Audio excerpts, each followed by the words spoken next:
Assalamualaikum warahmatullahi wabarakatuh. Perkenalkan, nama saya Tony Yuda Pratama.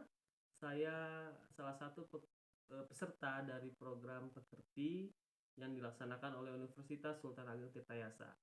Pada kesempatan kali ini saya akan membuat video ringkasan terkait materi yang diberikan oleh Bapak Dr. Syihabuddin eh, dengan materi pengembangan bahan ajar, ya. Oke, ringkasannya sebagai berikut. Jadi bahan ajar merupakan sebuah materi yang disusun secara sistematis dan akuntabel, eh, yang bertujuan disusunnya untuk memberikan pemahaman ilmu pengetahuan kepada peserta didik. Selain itu, sumber belajar juga bisa menjadi instrumen yang dapat membantu para pengajar, baik guru atau dosen, dalam proses transfer knowledge tersebut. Nah, fungsi dari bahan ajar itu ada 3. Fungsi dari pembelajar yang sifatnya klasikal, ya. Selanjutnya, fungsi bahan ajar dalam pembelajaran individual, dan fungsi bahan ajar dalam pembelajaran kelompok. Dalam pembelajaran klasikal, fungsinya yaitu satu-satunya sumber belajar serta pengawas dan pengendali proses pembelajaran. Lalu sebagai bahan pendukung proses pembelajaran yang diselenggarakan, itu fungsi dari klasikal. Sedangkan fungsi bahan ajar dalam pembelajaran individual adalah satu, sebagai media utama dalam proses pembelajaran, sebagai alat yang digunakan untuk menyusun dan mengawasi proses peserta didik dalam memperoleh informasi, dan selanjutnya sebagai penunjang media pembelajaran individual lainnya. Artinya tidak bisa lepas, ya, dari sumber belajar ini, baik setting klasikal, individual maupun kelompok. Nah, seluruh knowledge yang atau pengetahuan yang akan disampaikan itu perlu menggunakan atau perlu keikutsertaan dalam bahan ajar itu. Seperti itu, ya.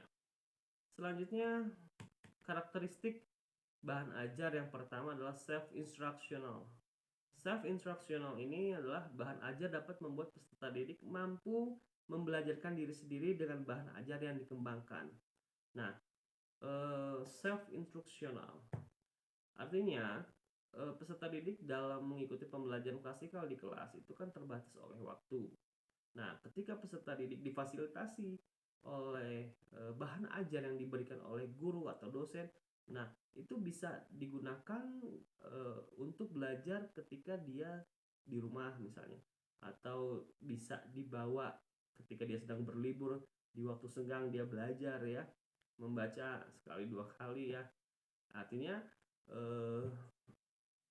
sangat berguna dan bermanfaat ketika peserta didik difasilitasi bahan ajar dari sekolah atau dari kampusnya.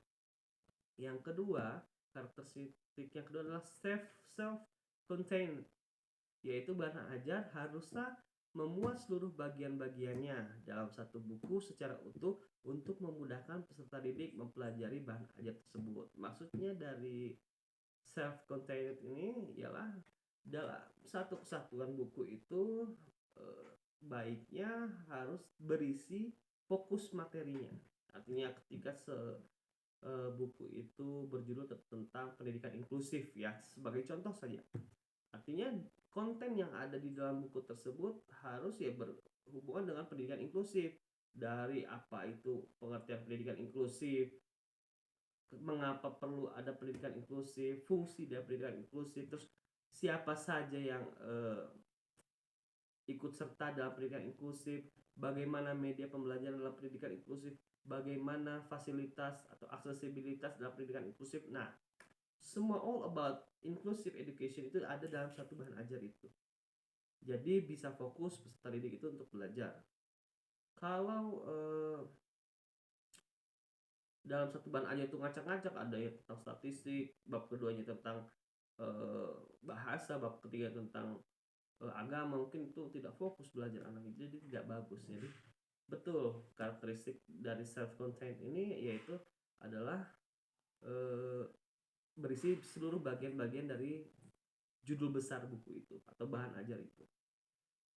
Karakteristik yang ketiga adalah stand alone, yaitu berdiri sendiri. Yaitu bahan ajar yang dikembangkan tidak bergantung pada bahan ajar lain atau tidak harus digunakan bersama-sama dengan bahan ajar lainnya. Sesuai ininya ya, koridor keilmuannya, koridor materinya apa. Gitu. Kalau misalnya tentang eksak, tentang sosial begitu. Tidak bisa dicampur aduk seperti itu ya. Selanjutnya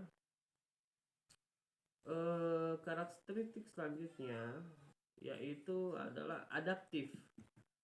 Bahan ajar hendaknya memiliki daya adaptif yang tinggi terhadap perkembangan ilmu dan teknologi untuk menambah pengetahuan peserta didik terkait perkembangan zaman atau lebih khususnya perkembangan ilmu teknologi. Nah, sifatnya dinamis ya, artinya ketika bahan ajar itu sudah tidak relevan dengan keadaan perkembangan dunia saat ini ya mungkin bahan ajar tersebut sebagai ini saja, sejarah saja, tetapi harus dikembangkan itu. Kalau dulu ada buku modul tentang pelaksanaan kurikulum CBSA atau pelaksanaan kurikulum KBK, kurikulum berbasis kompetensi, sekarang kan sudah mungkin tidak relevan lagi karena kurikulumnya sudah berbeda. Jadi artinya bahan ajar itu terus terbaharui. Nah, itu tugas para dosen, tugas para akademisi, tugas para guru untuk mengembangkan bahan ajar yang seadaptif mungkin, yang disesuaikan dengan kondisi sekarang, yang disesuaikan dengan perkembangan sekarang. Jadi sifatnya adaptif ya. Yang kelima, user friendly, yaitu bahan ajar selayaknya hadir untuk memudahkan peserta didik mendapat informasi dengan sejelas-jelasnya ya. Ya, bahan ajar itu kan banyak bentuknya, ada yang berupa audio, berupa video, berupa gambar, berupa manuskrip, ya banyak sekali bentuknya. Tapi yang biasa digunakan dalam proses pembelajaran di kelas itu adalah bahan ajar yang bersifat cetak ya, buku ya, bukunya banyak jenisnya, ada modul, ada handout, ada buku saku, banyak jenisnya. Yang penting di dalam itu memiliki muatan pembelajaran, muatan materi, muatan knowledge ya. Ya mungkin itu yang bisa saya berikan dalam ringkasan materi yang tadi telah diberikan. Mudah-mudahan bisa mewakili ya. Terima kasih atas waktu dan kesempatannya. Wabillahi taufiq wal hidayah. Wassalamualaikum warahmatullahi wabarakatuh.